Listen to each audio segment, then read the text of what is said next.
देखिए ये सवाल है आपका। अब इसमें जो है ना एक पद जो है गायब है, एक पद गायब है, तो आप इसमें एक पद को लाना होगा और आप यहाँ पर लाइए उसको, और ये रहा आपका जीरो। सी नहीं है, जो नहीं है तो जीरो है, तो लिख लिए। अब इसको अगर इससे गुना करेंगे तो जीरो होगा। अब इसको जीरो बनाना है।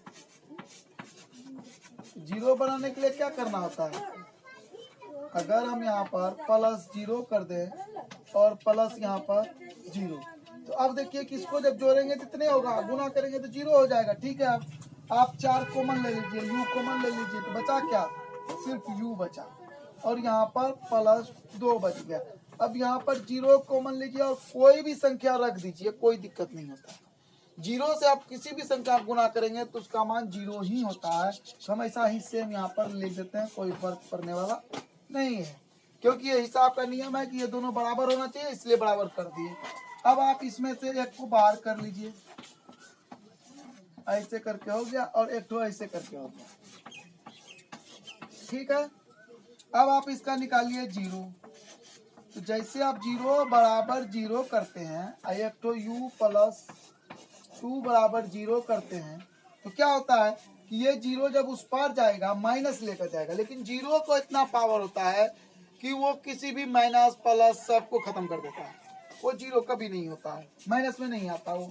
तो वो हो गया आपका जीरो, और फिर 4 बराबर हो जाएगा 0/4। तो आप जैसे ही जीरो से टकराइएगा, जीरो को बांटने के लिए जाइएगा, तो आप भी जीरो हो जाइएगा। और इसका मतलब ये हुआ कि यू बराबर हो गया आपको जीरो, और इधर आपका हो जाता है यू बराबर -2। तो कहने का मतलब ये हुआ कि शून्य का आपका होता है -2 और जीरो। तो आप आसानी से इसको बना सकते हैं, देख सकते हैं। तो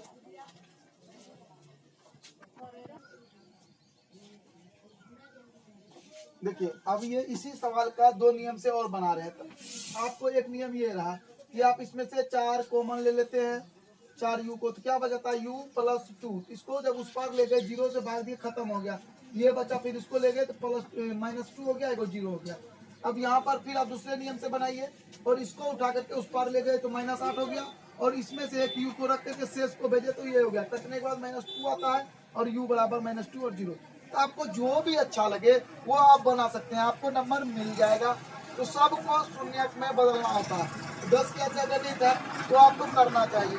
कहा भी गया है कर्तव्यास्ते जन्मति हो स्वागसी आवत जाते सिल पर प्रत निशान। अगर आप बार बार करोगे तो आपको जो है आ जाएगा। तो इसलिए आपको करना चाहिए, अभ्यास करना चाहिए, आपको पढ़ना चाहिए।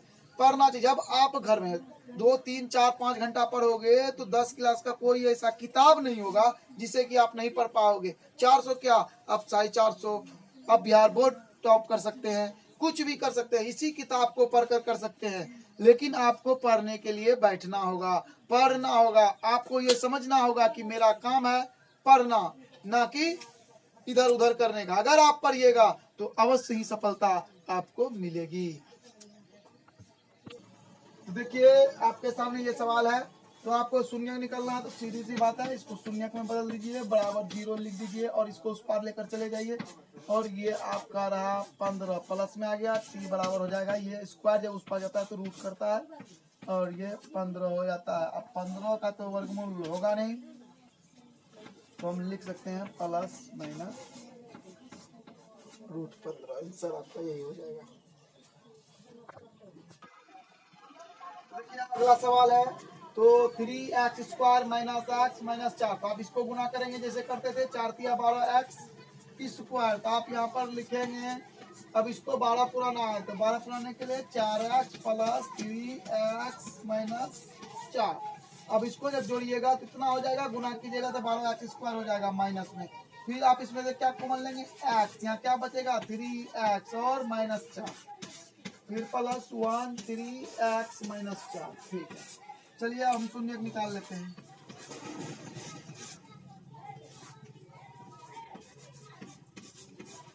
ठीक है, अब देखिए क्या होता है, x² + 1 = 0। तो x बराबर आपका हो जाता है -1, और दूसरा हो जाता है आपका 3x - 4 बराबर 0। आपको हो गया 3x बराबर 4 और x बराबर हो गया आपका 4/3। तो इस तरह से आपका हिसाब ये निकल जाता है।